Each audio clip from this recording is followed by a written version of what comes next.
संबंधों में तो हार में भी जीत होती है। इसलिए जीत के इस चिन्ह पर आपका अधिकार है।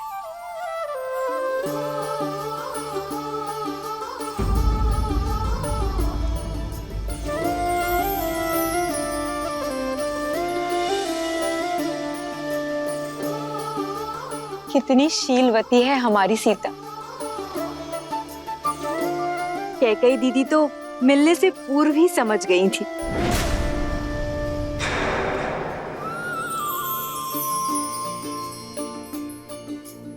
दीदी, आपने जो भेंट सीता को देनी थी वो। एक काम करो सुमित्रा, तुम ही उसे भेंट दे दो। पर वो भेंट तो आपको देनी थी ना। पुत्र तो हम सबका है ना, संबंधों में क्या तेरा क्या मेरा। जाओ, ये भेंट तुम ही उसे दे दो। जी। एक है पौरुष, एक समर्पण, एक है रूप तो दूजा दर्पण। सीता करती उनकी पूजा, राम से आसा प्रेम न दूजा। भैया राम की जय, भैया राम की जय, भैया राम की जय, माता सीता की, माता सीता की जय, माता सीता की।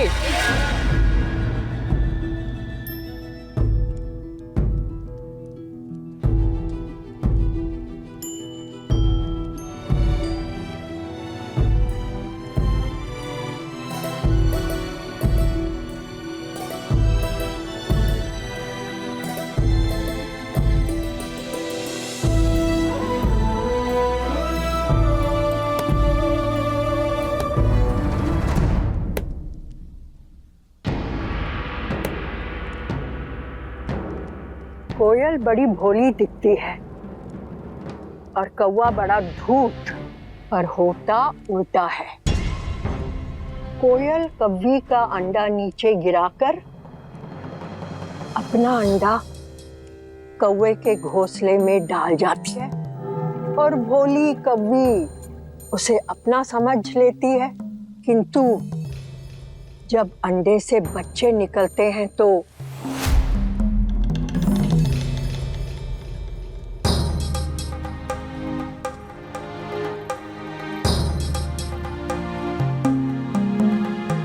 कैकेयी, किसी और की संतान से प्रेम करना बुरा नहीं है, किंतु उसके लिए अपनी संतान से मुंह मोड़ना शुभ फल नहीं देता। कैकेयी, जब अपना ही बीज फलने के स्थान पर मुरझा जाए तो कष्ट होता है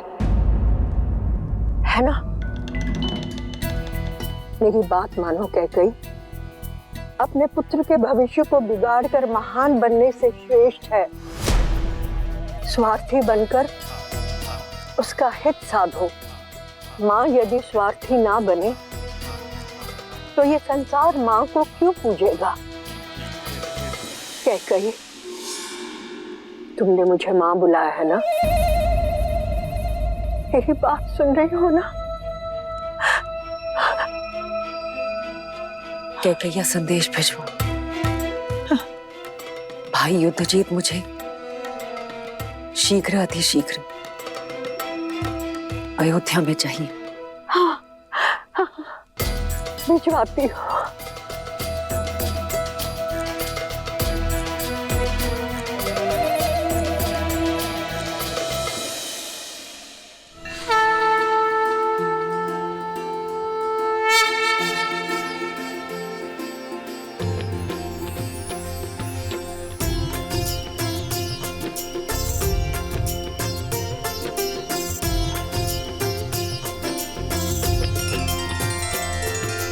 महाराजा हरिश्चंद्र, रघु, दिलीप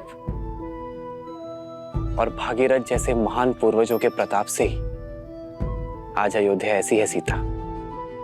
इनके लिए सच्ची श्रद्धांजलि ये होगी कि अयोध्या की सफलता और समृद्धि सर्वोच्च शिखर पर पहुंचे आपके नेतृत्व में। मेरी नहीं, हमारे, क्योंकि सीता राम से ऐसे जुड़ गई है कि इसे कोई भी किसी भी प्रकार से इस राम से विलग नहीं कर सकता। ये राम और इसकी यात्रा तुम्हारे बिना अपूर्ण होगी सीता, और मेरा संपूर्ण समर्पण केवल तुम्हारे लिए होगा। सिया राम, सिया राम, सिया राम। कितनी सुंदर है ना हमारी अयोध्या। हाँ, पर देश की सुंदरता वाटिका, झरने या नदियों से नहीं होती, बल्कि वहां की प्रजा, संस्कृति, प्रजा के राजा से संबंध से होती है। मुझे वास्तविक अयोध्या देखनी है श्री राम।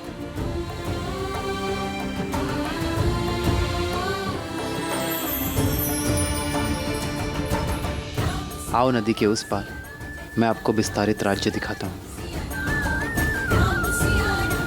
ये तो राजकुमार श्री राम है और साथ में देवी सीता भी हैं।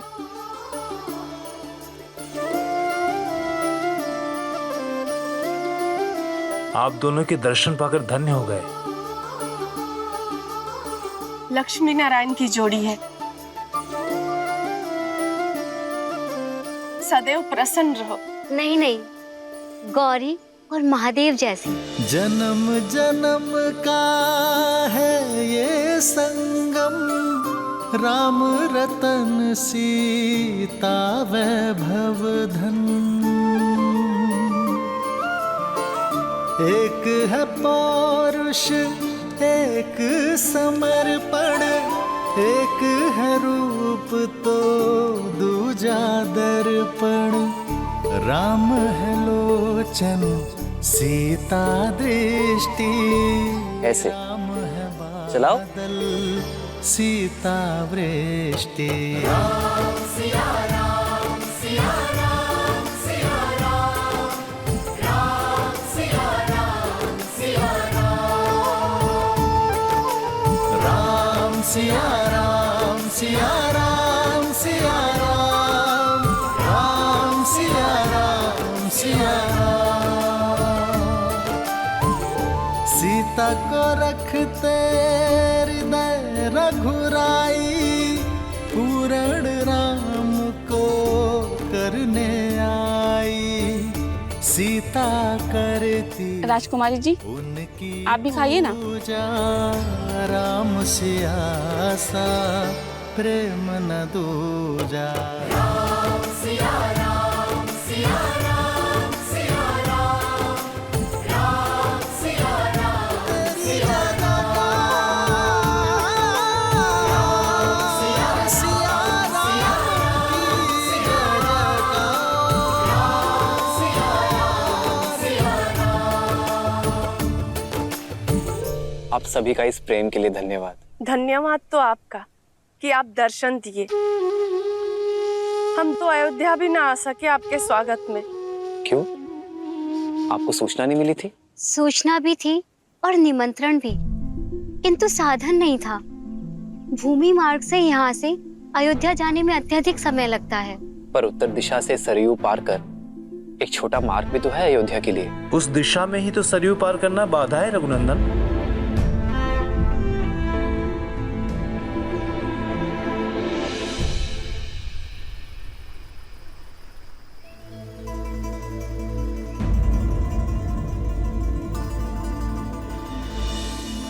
देख रहे हैं कुमार, अयोध्या जाने का ये मार्ग जितना ही छोटा है उतना ही कठिन भी। अभी तो सरयू शांत है, किंतु इस स्थान पर गहराई अधिक है, और जब सरयू में तेज बहाव आता है तो कोई भी इसे पार नहीं कर पाता। युवा तो जैसे तैसे स्वयं को रस्सी से बांधकर पार भी कर लें, किंतु बूढ़े और बालक वो कैसे करें? यदि नदी मार्ग का अवरोध है तो सेतु बनाइए। नौका का प्रबंध मैं कर दूंगा। शांत है सरयू तो नौका काम आती है। शांत सरयू पर सेतु बन जाता है, किंतु तीव्र बहाव उसे तोड़ देता है। महाराज दशरथ ने भी कई प्रयास किए और हम सभी ने भी, किंतु यहाँ नदी का बहाव इतना तीव्र है कि सेतु के लिए आधार बनाने को डाले गए पत्थर नदी तल पर रुक नहीं पाते।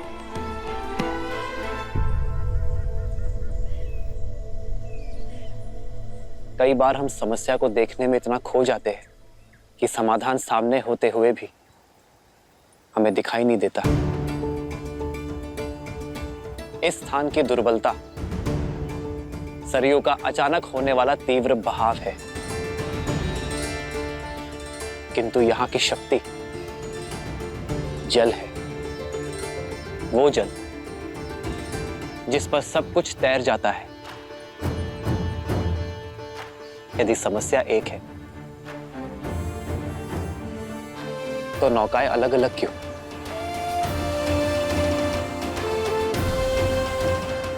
क्यों ना हम एकजुट हो जाएं? आप सब भी और नौकाएं भी, और बड़े परिवर्तन की ओर।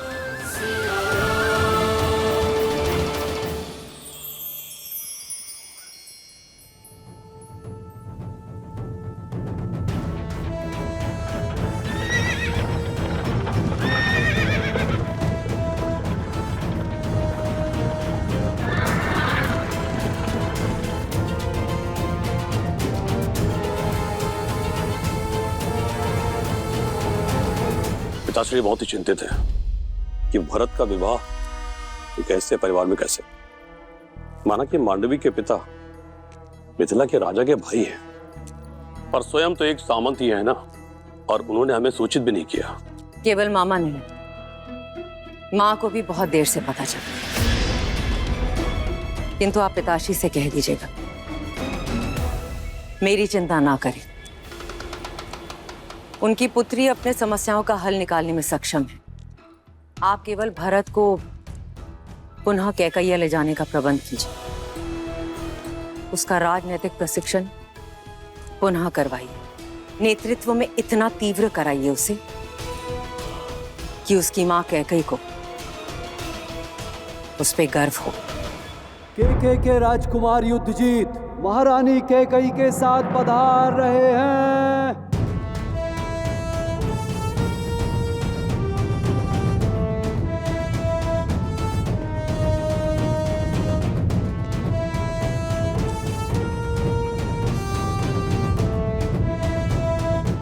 अवधपति को युद्धजीत का प्रणाम।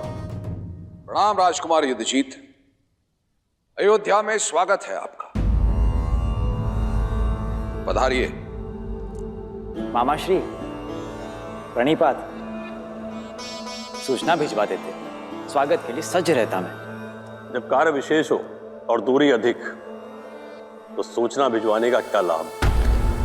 वैसे भी तुम्हारे विवाह की सूचना मामा को नहीं मिली।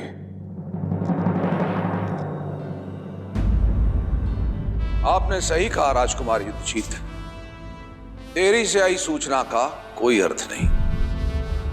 गुरुओं की आज्ञा थी, मुहूर्त उत्तम था, इसीलिए विवाह शीघ्र करना पड़ा। महाराज अश्वपति को अयोध्या की शुभकामनाएं और हमारी ओर से क्षमा। राजकुमार, वर्षों उपरांत आपका अयोध्या में आगमन हुआ है, तो कुछ दिन तो अयोध्या के आतिथ्य का आनंद लेना ही होगा आपको। क्षमा कीजिएगा, पर यह संभव नहीं है। मैं यहां कर्तव्य पूर्ण करने आया हूं। भरत का प्रशिक्षण अभी अधूरा है, उसे पूर्ण करने के लिए कैकैया लेके जाने आया हूं।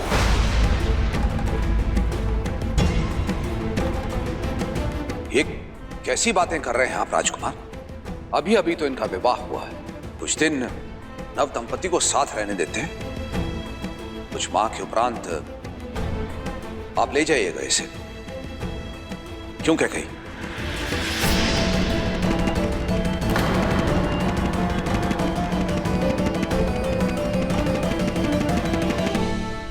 आप बहुत लंबी यात्रा से आए हैं राजकुमार, कुछ दिन विश्राम कीजिए। बीच में बोलने के लिए क्षमा चाहता हूं पिताश्री, परंतु अपने कर्तव्य से विमुख होना ये अयोध्या की परंपरा नहीं। मैं आपका पुत्र हूं। जो आरंभ किया है उसका संपन्न होना आवश्यक है। अतः आप मुझे मामा श्री के साथ कैकेयी जाने की आज्ञा दीजिए। भरत, ये गर्व है तुम पे भरत कि तुम अपना उत्तरदायित्व सीख गए हो।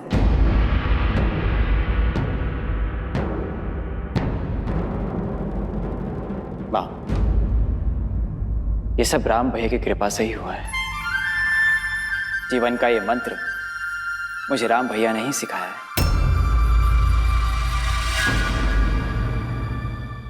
जीवन का एक मंत्र है, एकता, परिश्रम और विश्वास।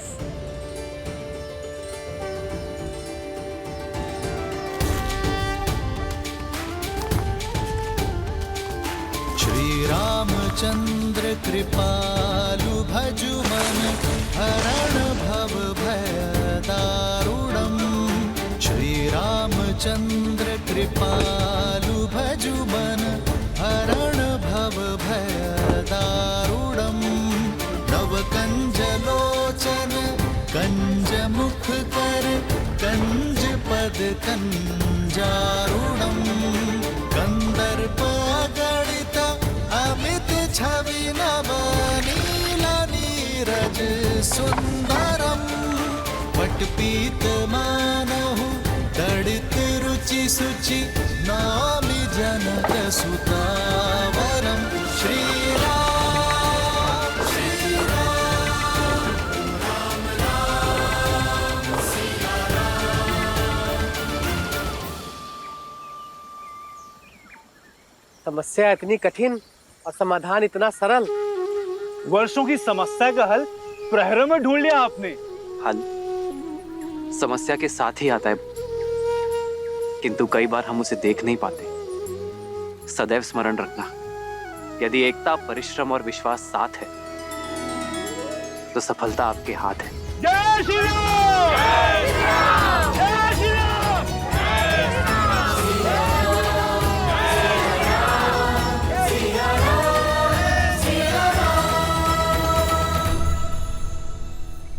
आप ऐसे क्या देख रही हैं देवी? यही कि महादेव ने मुझे क्या दिया है, एक सच्चा नायक जो अपनी सुख सुविधा से पहले दूसरों के सुख, दूसरों की सुविधा का ध्यान रखता है, समस्या के हल के लिए सबसे आगे बढ़ता है। तब तो महादेव की अधिक कृपा मुझ पर है देवी, जो आपके रूप में सच्चा साथी दिया मुझे। वर्षों से अयोध्या में हूं, किंतु यहाँ के वासियों के लिए कभी शुभ करने का अवसर नहीं मिला। आप आई, शुभ मार्ग भी बन गया।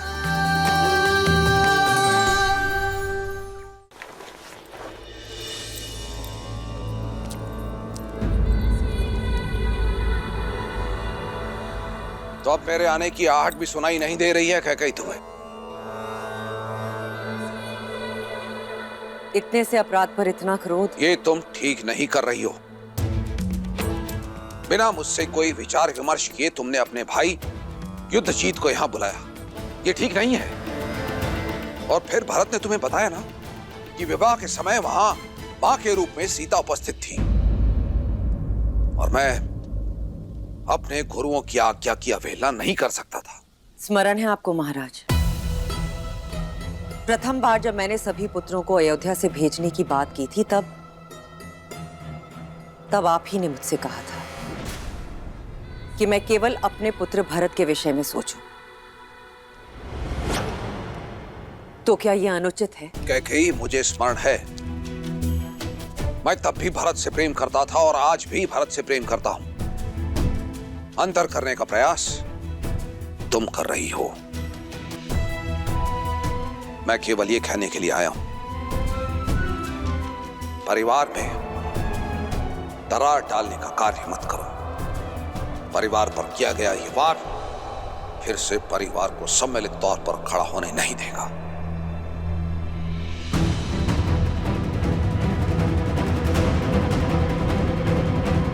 परिवार के मुखिया तो आप हैं महाराज, मैं तो केवल एक मां हूं जो अपना परिवार तोड़ने की नहीं, अपने पुत्र के भविष्य को गढ़ने का प्रयास कर रही हूं।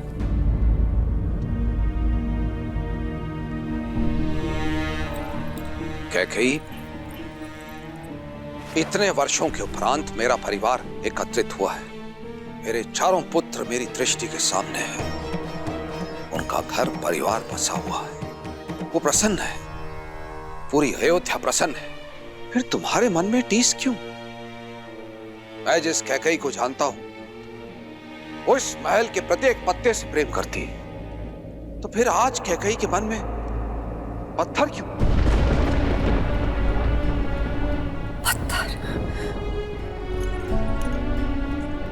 पत्थर हूं मैं? मेरे समर्पण, मेरे प्रेम के पुरस्कार में ये लांछन दिया आपने मुझे? कैकेयी मेरे मैं आपके शब्द और उनके अर्थ दोनों समझ गई हूं महाराज। ठीक है, अब मेरा हृदय पाषाण ही सही, आपके लिए भी और आपके परिवार के लिए भी। देखो, मैं केवल ये बस मुझे एकांत में छोड़ दीजिए। अपनी इस पत्थर दिल रानी को इन पत्थरों की दीवारों के बीच में एकांत छोड़ दीजिए। अपने मन की टीस को अयोध्या के परिवार की दरार मत बनाओ कैकेयी। अयोध्या की रानी और एक मां की गरिमा का मान करो, अन्यथा सर्वनाश निश्चित है।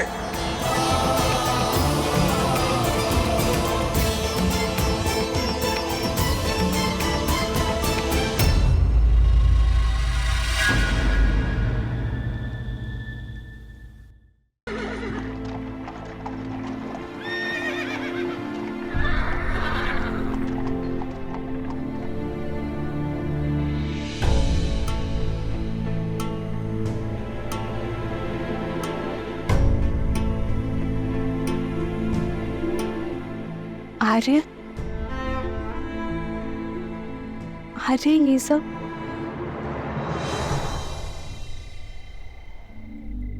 कर्तव्य पथ सीता, भरत और शत्रुघ्न मांडवी और श्रुत कीर्ति के साथ कैकेयी लौट रहे हैं।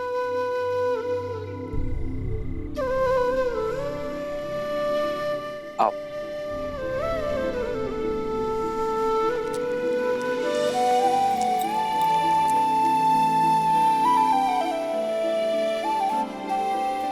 प्रणिपात भैया,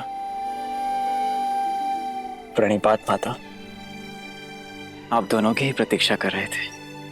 भैया, मेरी कैकेयी में यात्रा अधूरी है, उसे पूर्ण करने जा रहा हूं। विदा कीजिए अपने भाई को, आशीर्वाद दीजिए मुझे।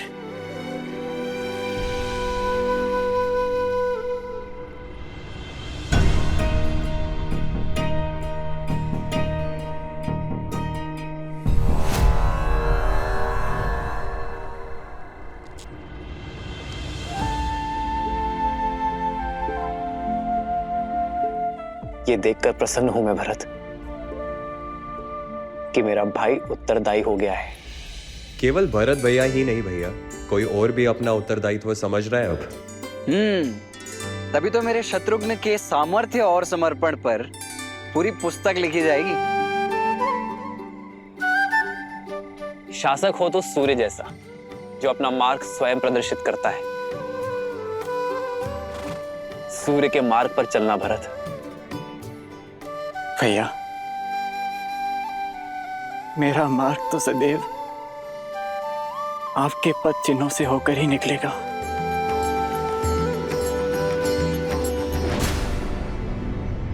देखा कैकेयी, जाते जाते भी मेरे भरत के कान भर रहा ये राम। उसे तो अपनी परछाई से भी अलग होने का अवसर नहीं देता। आप चारों के जाने से घर सूना हो जाएगा। वापस लौटने में अधिक प्रतीक्षा ना करवाना भरत। शीघ्र लौटूंगा भाभी माँ। विदा कीजिए भैया।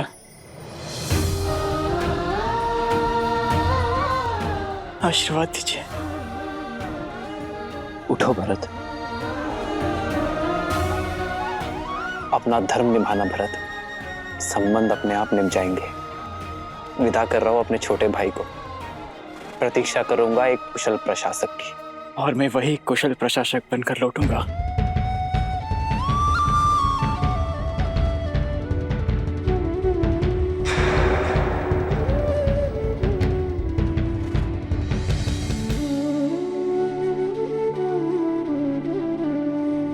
प्रस्थान करो भरत। लक्ष्मण,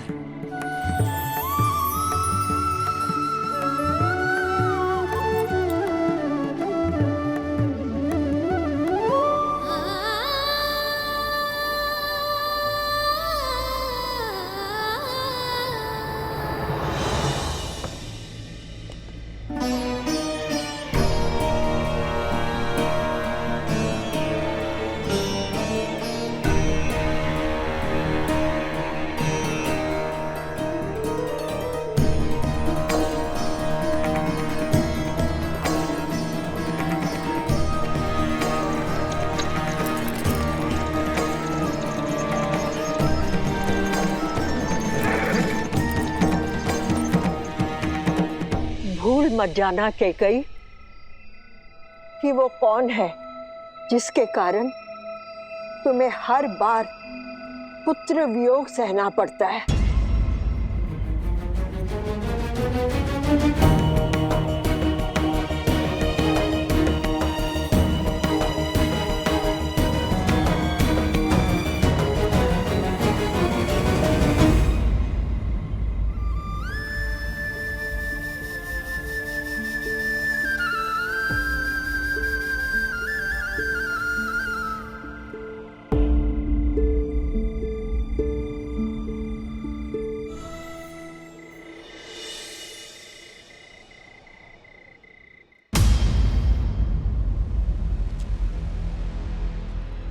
बड़े दृष्टिहीन माता पिता की इकलौती संतान हूं।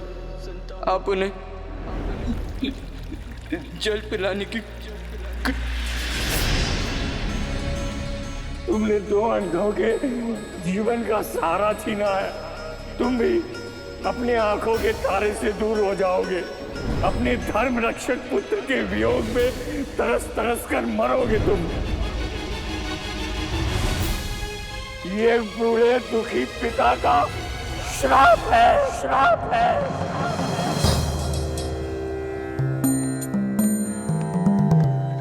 प्रणाम गुरुदेव। आयुष्मान भव।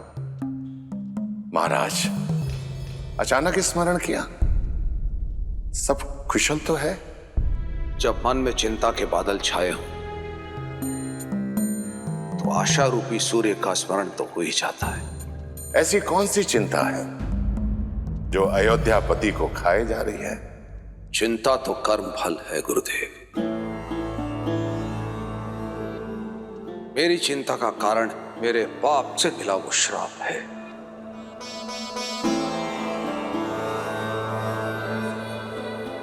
वो पाप जो वर्षों पूर्व मुझसे हुआ था।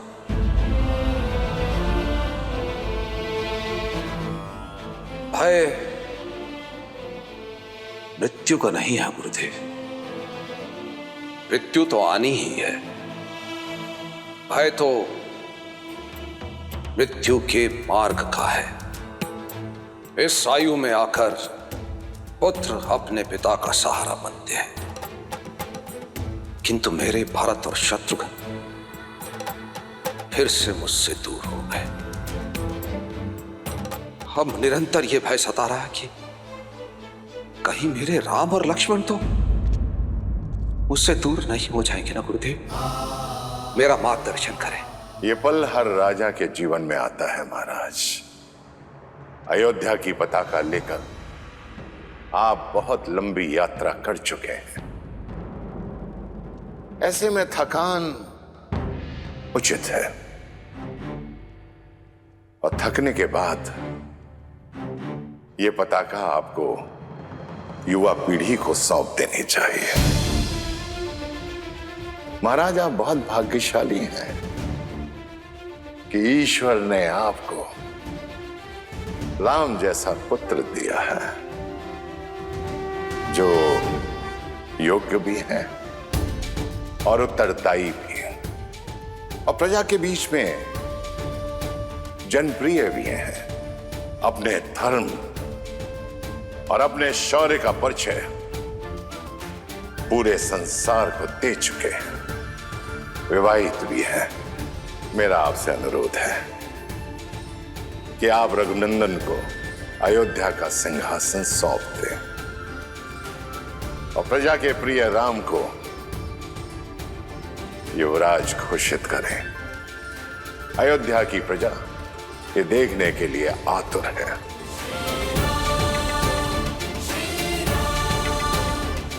बहुत बहुत धन्यवाद गुरुदेव। सचमुच में थक गया हूं मैं, अचंभित हूं। मार्ग मेरे सामने खुला है और मैं व्यर्थ ही दुविधा में था। राम को ये साम्राज्य सौंपकर अयोध्या को एक श्रेष्ठ राजा मिल जाएगा और मुझे मेरे भय से मुक्ति, क्योंकि एक राजा तो अपने राज्य को छोड़कर कहीं जा ही नहीं सकता। बहुत बहुत धन्यवाद गुरुदेव, बहुत बहुत धन्यवाद। आप एक पुत्र की दृष्टि से देख रहे हैं, एक माँ की दृष्टि से भी तो देखिए। पुत्र के विवाह को 1 सप्ताह भी नहीं हुआ और उसे अपनी वधू के साथ अनिश्चित यात्रा पर जाना पड़ रहा है। कितनी पीड़ा में होंगी वो। माँ कैकेयी को मुझसे अधिक और कोई नहीं जानता सीता। उनके नेत्रों में केवल भरत से बिछड़ने की पीड़ा नहीं थी,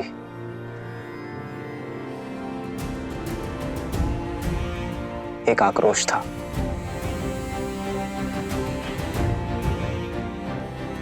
कुछ तो है सीता जो तेज बनकर उन्हें खाए जा रहा है। और फिर अपने पुत्रों की विदाई में पिताश्री भी उपस्थित नहीं थे। ये उनके स्वभाव से विपरीत है सीता। ईश्वर करे कि सब कुछ शुभ हो।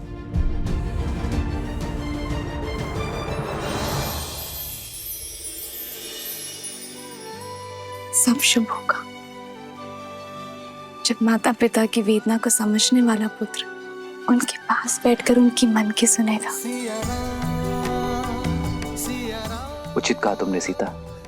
इस विषय पर पिताश्री से बात करनी चाहिए।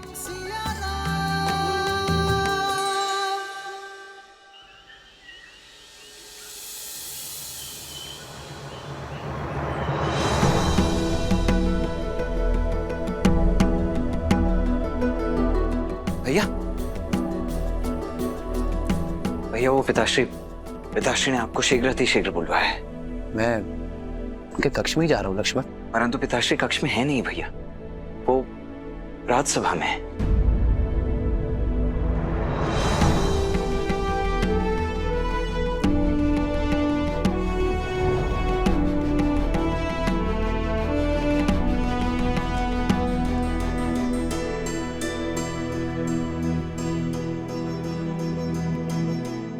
प्रणिपात पिताश्री। आयुष्मान भवा। प्रणाम आचार्य। यशस्वी भव। राम, मेरे पुत्र राम, यहां मेरे समीप आओ।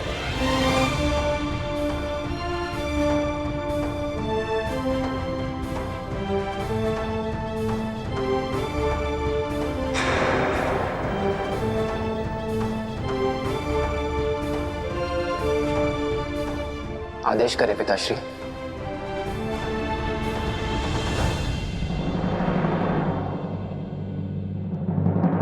सभासदों, एक राजा का धर्म है अपनी अंतिम श्वास तक प्रजा और राज्य की सेवा करना। किंतु आपका ये दशरथ आयु और समय से जीत नहीं सकता।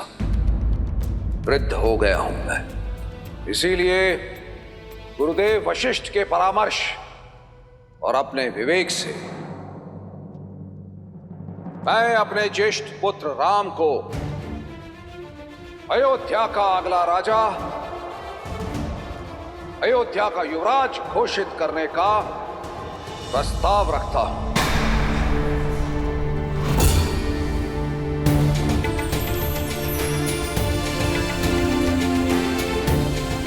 न्याय और धर्म में राम की रुचि उसे इस सिंहासन का सबसे योग्य उत्तराधिकारी बनाती है।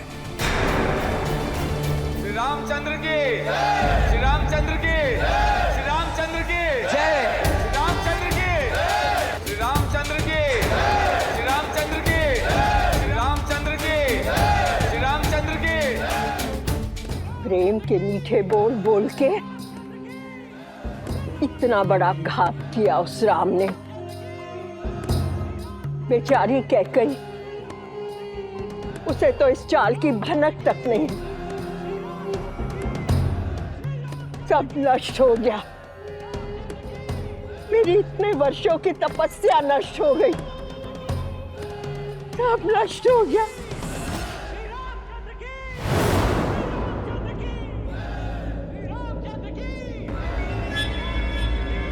अचानक जय जयकारा क्यों हो रहा है?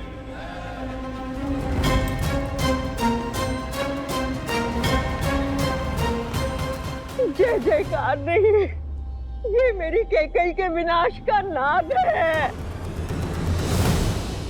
सब अनर्थ हो गया, तुम्हारा हर स्वप्न टूट गया। मंत्रा, क्या हुआ? तुम रो क्यों रही हो?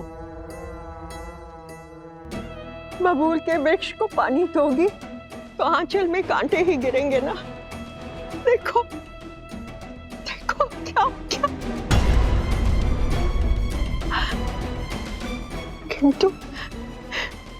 किंतु महाराज ने तुमसे परामर्श तो लिया होगा ना। तुम मान कैसे गई? तुमने ये होने कैसे दिया कैकेयी? तुम क्या बात कर रही हो? हुआ क्या है? सर्वनाश हुआ है। सर्वनाश होने की घोषणा की गई है। भरत को गए हुए कुछ क्षण भी नहीं हुए थे कि महाराज ने राम को युवराज घोषित कर दिया।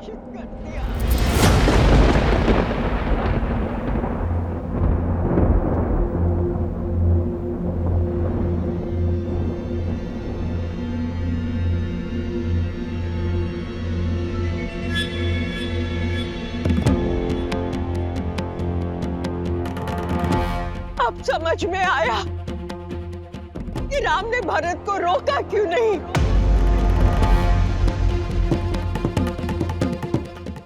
क्यों भरत का विवाह तुम्हारी अनुपस्थिति में कर दिया गया, और वो भी एक सामंत की पुत्री के साथ। जानबूझकर किया गया छल है ये। कोयल बनकर राम खेल गया तुम्हारे साथ। तुम्हारे पुत्र भरत का भविष्य नष्ट भ्रष्ट हो गया। कैकेयी, अब तो जागो। कब सोचोगी उसके विषय में?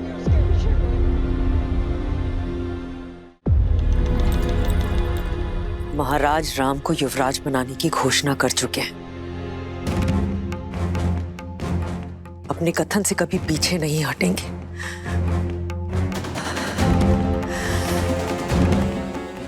आपने मेरे पुत्र भरत के साथ ठीक नहीं किया महाराज।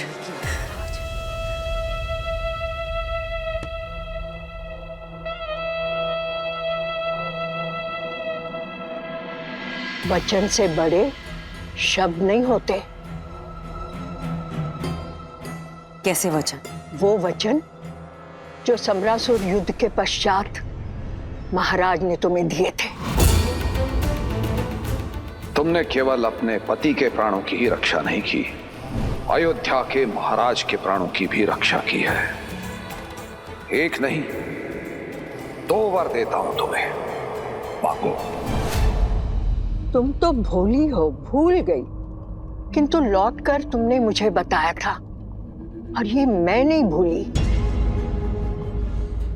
कैकई, तुम्हारे पास जीत का ब्रह्मास्त्र है, क्योंकि महाराज सब कुछ हार सकते हैं, किंतु रघुकुल का मान और अपना दिया हुआ वचन नहीं हार सकते।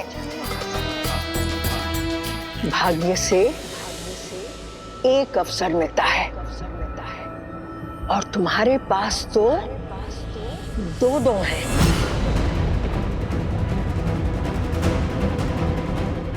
मैं अभी जाकर महाराज से बात करती हूँ। रुको कैकई, तुम स्वयं वहां जाओगी तो ऐसे लगेगा कि हाथ फैलाकर भीख मांग रही हो। कैकई, ऐसा कुछ करो कि महाराज स्वयं तुम्हारे पास आए। ये श्रृंगार त्याग दो और को भवन में जाओ। मैं अभी महाराज को बुलाकर आती हूँ और 2 वचनों से राम की छाया को भरत से कैसे हटाओगी और क्या मांगोगी, ये सोचो।